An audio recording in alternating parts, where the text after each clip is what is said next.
오늘은 요한계시록 4장 1절에서 11절까지 4장 전체의 말씀이 되겠습니다. 저와 여러분이 한 절씩 교독하겠습니다.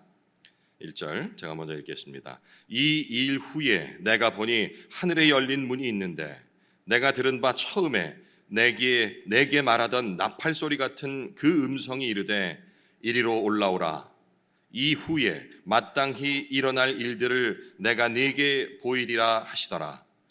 내가 곧 성령에 감동되었더니 보라, 하늘에 보좌를 베풀었고 그 보좌 위에 앉으신 이가 있는데 앉으신 이의 모양이 벽옥과 홍보석 같고 또 무지개가 있어 보좌에 둘렸는데 그 모양이 녹보석 같더라.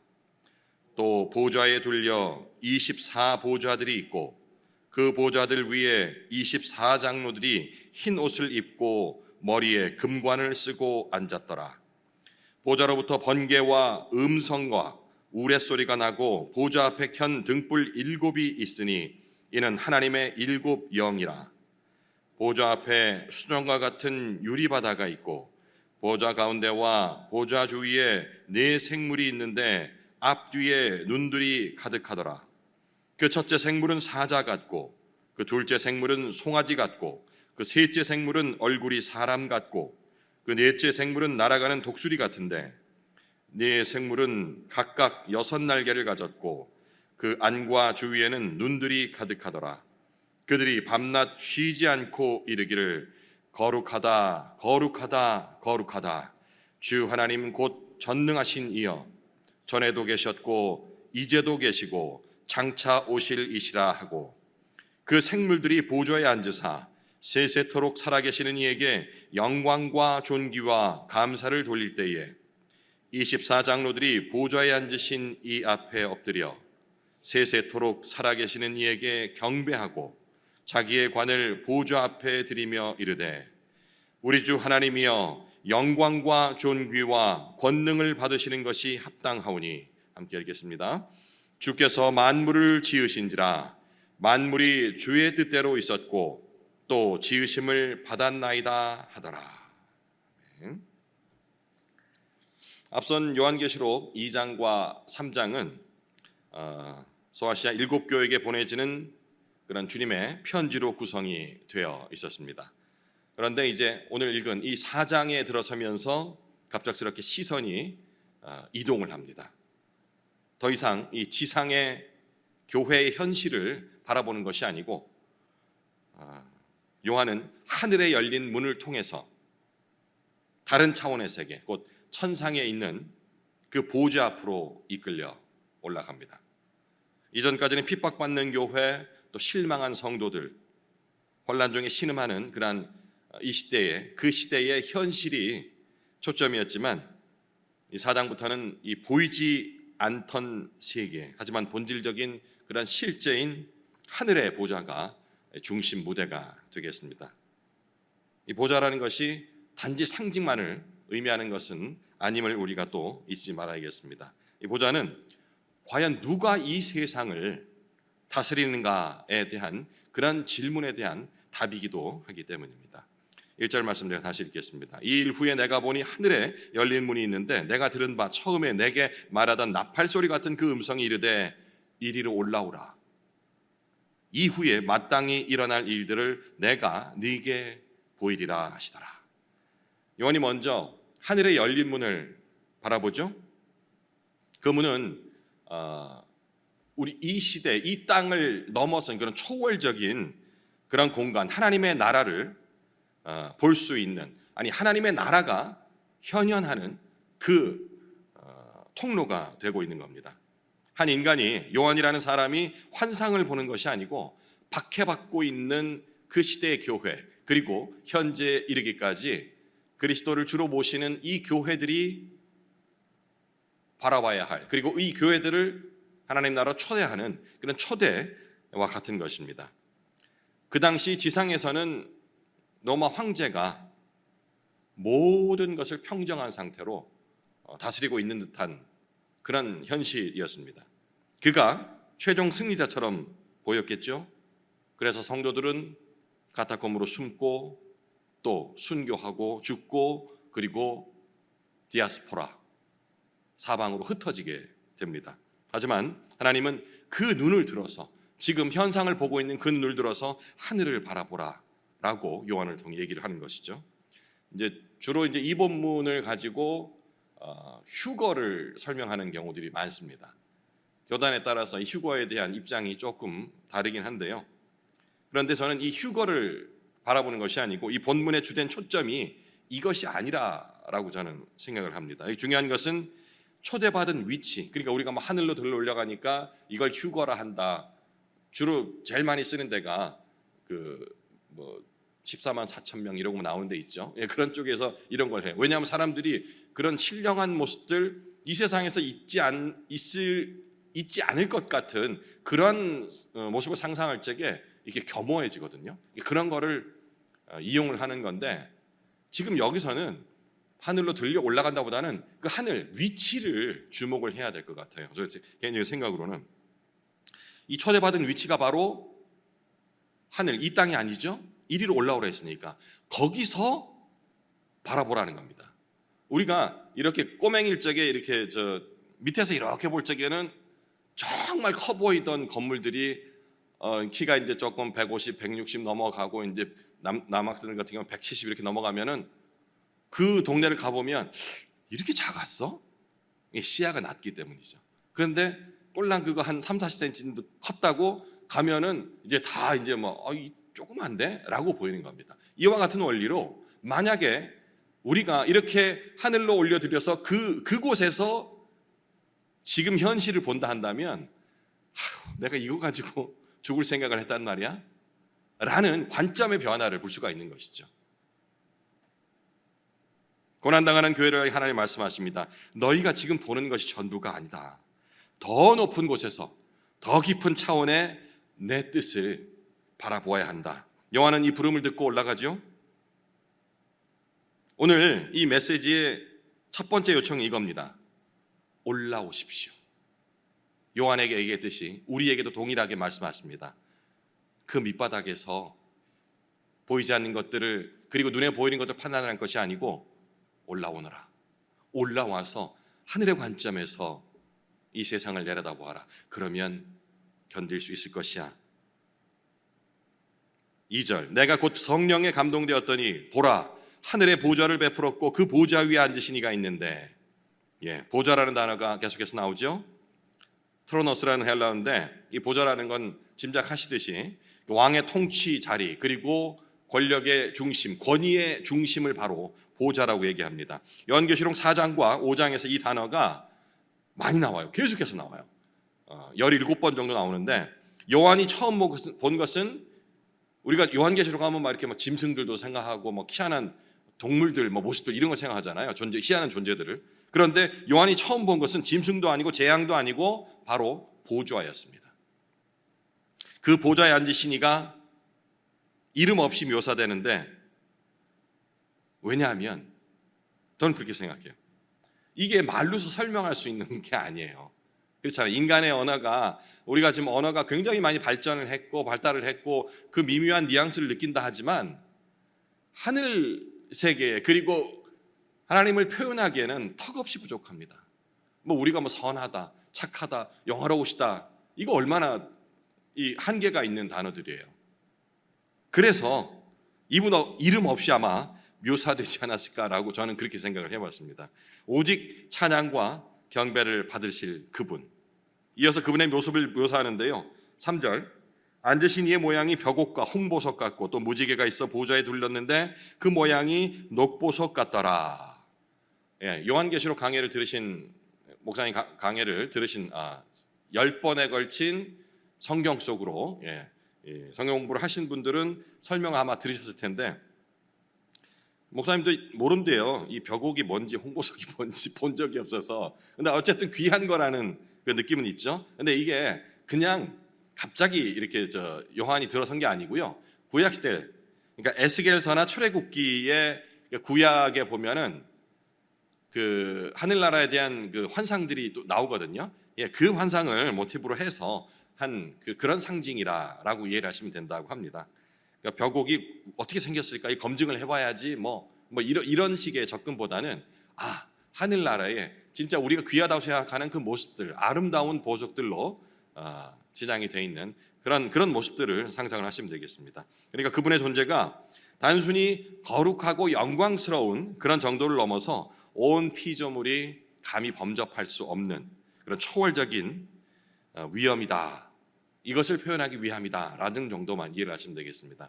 어떤 그 설교자가 그 하나님에 대한 설명을 한 게 있는데 이 말이 딱 맞는 것 같아요. 제가 읽어드릴게요. 하나님은 당신이 부를 수 있는 어떤 개념이나 이미지보다 위대하신 분이다. 당신이 생각하는 하나님의 모습은 결코 하나님 그 자체가 아니다. 우리가 어떤 모습을 상상하든 간에 그런 모양으로 한정 지을 수 없다라는 그런 표현. 이 표현이 적당한 것 같습니다. 4절과 5절입니다. 요한은 보좌 주변에 또 다른 장엄한 장면을 보죠. 또 보좌에 돌려 24보좌들이 있고 그 보좌 위에 24장로들이 흰옷을 입고 머리에 금관을 쓰고 앉았더라. 이거는 조금 이미지 상상해 보셔도 될 것 같아요. 보좌로부터 번개와 음성과 우레소리가 나고 보좌 앞에 켠 등불 7이 있으니 이는 하나님의 7영이라. 24장로가 뭘 의미하냐면요, 그러니까 구약의 12지파, 우리가 뭐 완전수 그리고 성경에 중요하게 말하는 숫자들이 여럿이 있는데요, 3, 7 그리고 지금 얘기했듯이 12 이런 숫자가 있습니다. 그러니까 12지파와 신약의 12사도 12 곱하기 12가 되면은 144죠. 거기다가 이제 완결성을 더하는 10 곱하기 10 곱하기 이런 식으로 나가. 이런 식의 그 숫자들 적용이 가능한데, 여기서 24보좌와 24장로라는 것은 구약과 신약에 결국은 목사님 말씀하시죠, 우리 성도도, 우리 전체 교회를 말하는 것이다 라고 설명을 해 주셨습니다. 그런데 그들이 금관을 쓰고 흰옷을 입고 있다고 그래요. 지도자라는 느낌이죠.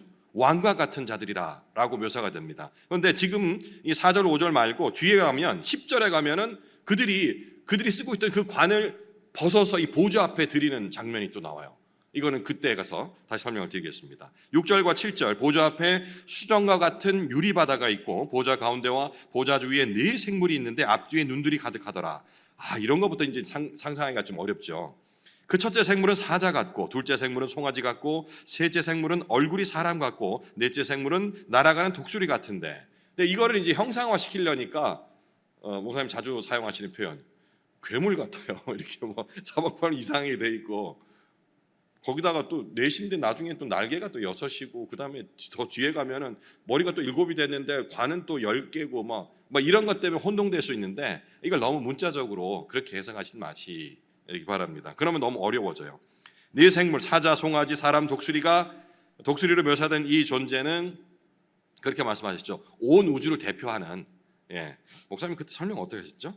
이 사자는 이 들짐승들의 최고, 송아지는 이 가축 중에 가장 힘세고 최고 이렇게 설명하시던 것 같아요. 그 다음에 사람, 독수리는 날아다니는 날짐승들 중에서 최고 이런 모양을 설명하는 것이다. 이것 역시 에스겔서에 나오는 대목이에요. 에스겔 1장 10절에 보면은 이처럼 그 여러 모양을 한 생물이 존재를 하거든요.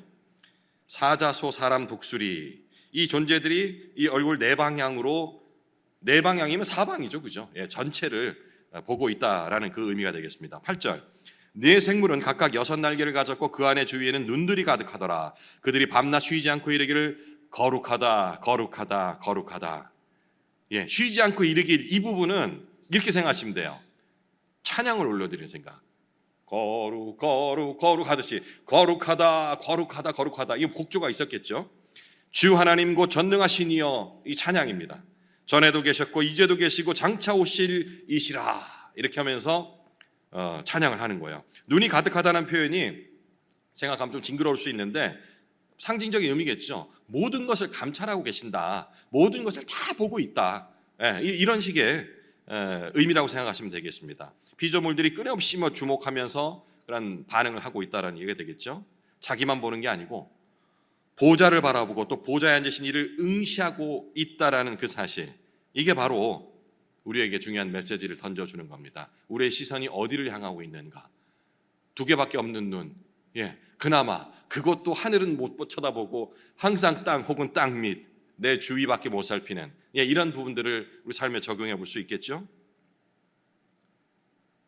경배하는 모습, 거룩하다 거룩하다 거룩하다, 이것은 단지 노래를 부르는 것 이것으로만 끝내는 것이 아니고, 그렇잖아요. 우리가 찬양한다라는 것이, 찬양한다 그러면 노래를 1차적으로 생각할 수 있는데, 찬양은 하나님을 높여드리는 행위, 그리고 하나님을 온전히 바라보는 그 행위 자체를 찬양한다고 하거든요. 하나님을 똑바로 온전히 바라볼 수 있어야 되는 겁니다. 어제 제가 회개라는 단어를 얘기하면서 우리의 이 오른쪽으로 가 있는, 세상을 향해 있는 얼굴을 하나님께로 향해야 한다, 주님께 향해야 한다고 얘기를 했잖아요. 여기도 마찬가지, 경배한다, 찬양한다라는 것은 노래 부르는 것이 아니고요, 노래가 아니라는 얘기는 아닙니다. 그 모든 행위, 내가 할 수 있는 행위에 다 더해서 나의 시선이 하나님을 응시해야 한다는 그런 얘기입니다. 우리가 경배한다 해놓고 하나님 바라보지 않고 뭘로, 멋진 걸로, 좋은 걸로, 아름다운 걸로, 향기로운 걸로, 그런 거는 경배가 아니고 자기 만족이 될 수 있다는 겁니다. 이사야 6장에 비슷한 장면이 나오는데요, 여기서는 이 존재의 이름을 스랍이라고 아예 딱 지칭을 해요. 스랍이라는 존재로 얘기하는데, 그들은 날개가 6이 있고, 맞죠, 그죠? 지금 읽었던 8절에 같죠. 눈이 가득하고 밤낮 쉬지 않고 찬송한다라고 이사야 6장에 이렇게 기록이 돼 있어요. 그러니까 요한계시록에 나온 모든 비유들이 요한이 특별히 새로운 것이 아니고, 구약 시대 때 이미 하늘나라, 그리고 우리가 바라볼 수 없는 아주 거룩한 그런 존재에 대한 묘사들이 다 있었는데, 그 내용들을 다시 한번 가지고 오는 겁니다. 이사야 6장 2절 3절, 스랍들이 모시고 섰는데 각기 6날개가 있어 그 둘로는 자기의 얼굴을 가리었고 그들로는 자기의 발을 가리었고 그들로는 날며 서로 불러 이르되 거룩하다 거룩하다 거룩하다 만군의 여호와여. 이 스랍이 지금 찬양을 하고 있는 거예요. 그의 영광이 온 땅에 충만하도다 하더라. 같죠, 그죠? 요한계시록의 네 생물이 이렇게 뜬금없이 신약시대에 갑자기 등장한 것이 아니라는 것이 여실히 우리가 확인할 수 있는 부분입니다. 이제 11절 본문의 절정은 이 찬양에서 우리가 찾아볼 수 있습니다. 우리 주 하나님이여, 영광과 존귀와 권능을 받으시는 것이 합당하오니 주께서 만물을 지으시니라. 만물이 주의 뜻대로 있었고 또 지으심을 받았나이다 하더라. 지금도 이런 찬양을 많이 하는데, 솔직히 이제 제 마음속에 이런 찬양 고백을 드릴 적에 과연 하늘나라를, 천상의 예배를 상상하면서 그리고 인지하면서 찬양을 부르고 있는가라고 냉정하게 질문했을 적에 그렇지 않은 경우들이 좀 있더라고요. 감상적인, 그냥 그 모양 자체만 보고서 좋을 것 같아, 이런 정서적인 그런 접근을 많이 하게 되는데, 지금 여기서 이 요한계시록에 나왔던, 요한계시록이 기록된 그 시대적 상황 알고 계시죠? 로마 제국의 휘하에 있으면서 성도들이 모두 핍박받고 순교당하는 그런 상황이었습니다. 그 상황에서 지금 이 고백이 다시 나오는 거예요. 로마 제국을 향한 정면 도전이라 할 수 있겠죠. 당시 권력자는 로마 황제 가이사였습니다. 그들은 결국은 가이사 스스로가 자기가 신의 반열에 올려놓고 나를 주라 부르라 해서 모든 로마의 통치하에 있는 모든 사람들이 가이사를 주라고 불러야 했습니다. 동전에도 마찬가지고요. 그랬는데 요한계시록은 이렇게 얘기를 하는 겁니다. 가이사가 주가 아니고 하나님이 온 인류의 주이시다. 목숨을 내놓은 거 아니겠습니까? 현대적으로 질문을 하죠. 가이사는 없습니다. 그러면 혹시 나에게는 어떤 것이 가이사가 되고 있는지 점검을 매일 해야 합니다. 뭐냐면 우리가 입술로는 우리의 주는 예수 그리스도시요, 우리가 소망하는 나라는 바로 하늘나라시다, 하늘나라다, 습관적으로 고백은 하지만 사실상 내 눈이 향한 곳, 그리고 내 물질이 있는 곳, 그곳이 어쩌면 나의 또 다른 가이사 그리고 보좌가 될 수 있다는 사실 때문입니다. 돈으로부터 자유 한 분이 있을 수 있습니다. 욕심 없이. 그렇다고 안심할 것은 아닌 것이, 그 외에도 우리를 하늘 보좌가 아닌 나의 보좌를 만들고 그곳에 주님이 아닌 다른 것을, 다른 어떠한 존재를 모셔드리고자 하는 욕망은 계속해서 일어나기 때문이죠. 권력이 될 수도 있고 인기가 될 수도 있고, 그리고 남으로 받는 인정이 될 수가 있습니다. 교회는 특별히 이런 인정받는 부분이 굉장히 우리를 시험 들게 하고 공동체를 힘들게 하는 상황이 될 때가 많아요. 정말 열심으로 물질로 시간으로 교회를 섬기며, 교회를 섬긴다는 것은 지체를 섬긴다는 겁니다. 이렇게 들어가는데 내가 어떤 감동을 가지고 지체를 섬겼어요. 그 물질이 됐든 시간이 됐든 아니면 내 마음 온 정성이 됐건, 그런데 그 내가 한 행위, 이 마음에 대해서 몰라줄 때 시험에 빠지지 않습니까?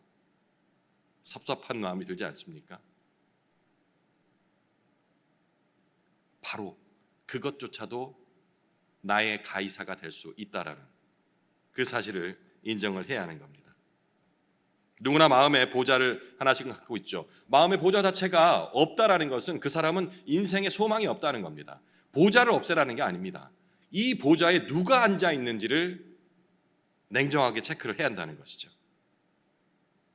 다시 앞으로 잠깐 돌아가서 9절과 10절, 그 생물들이 보좌에 앉으사 세세토록 살아계시는 이에게 영광과 존귀와 감사를 돌릴 때에 24장로들이 보좌에 앉으신 이 앞에 엎드려 세세토록 살아계시는 이에게 경배하고 자기의 관을 보좌 앞에 드리며 이르되, 하늘 예배의 이 요소를 제가 살펴보려고 순서를 잠깐 좀 바꿨습니다.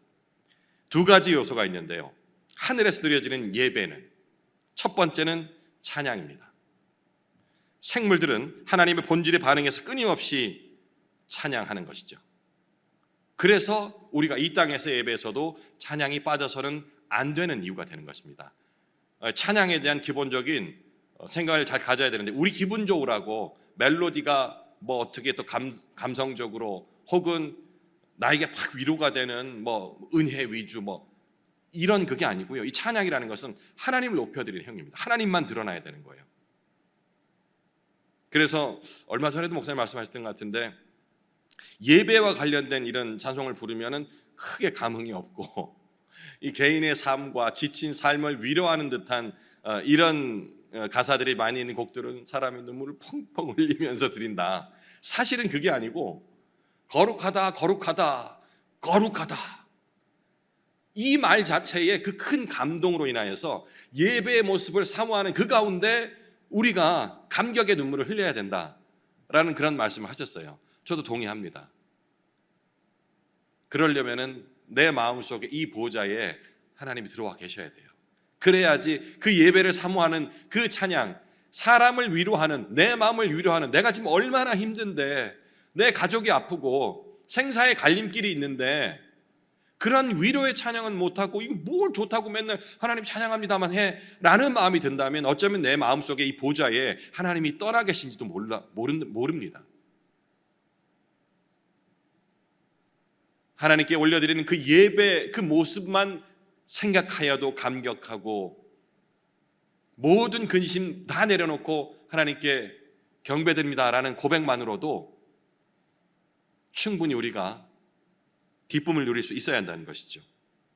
또 하나는 헌신입니다. 장로들이 앞서 잠깐 말씀드렸죠. 그 자기가 썼던 그 영광스러운 관, 면류관을 내려놓는 행위는 단순히 뭐 실내에 들어가면 모자를 벗고 이런 뭐 예절적인 차원이 아닙니다.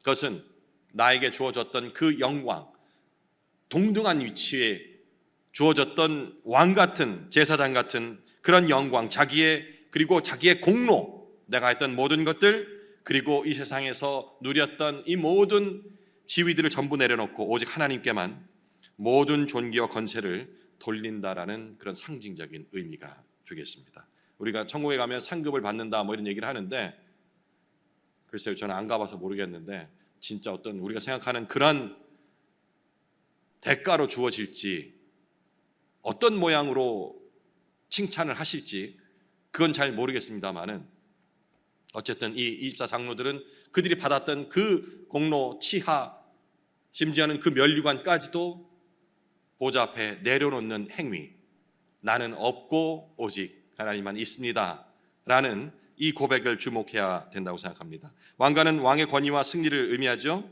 그런데 하늘의 장로들은 그 왕관을 벗어서 지금 하나님 앞에 내려놓고 있는 겁니다. 우리는 잘 압니다. 내 스스로는 아무것도 할 수 없다라는 사실.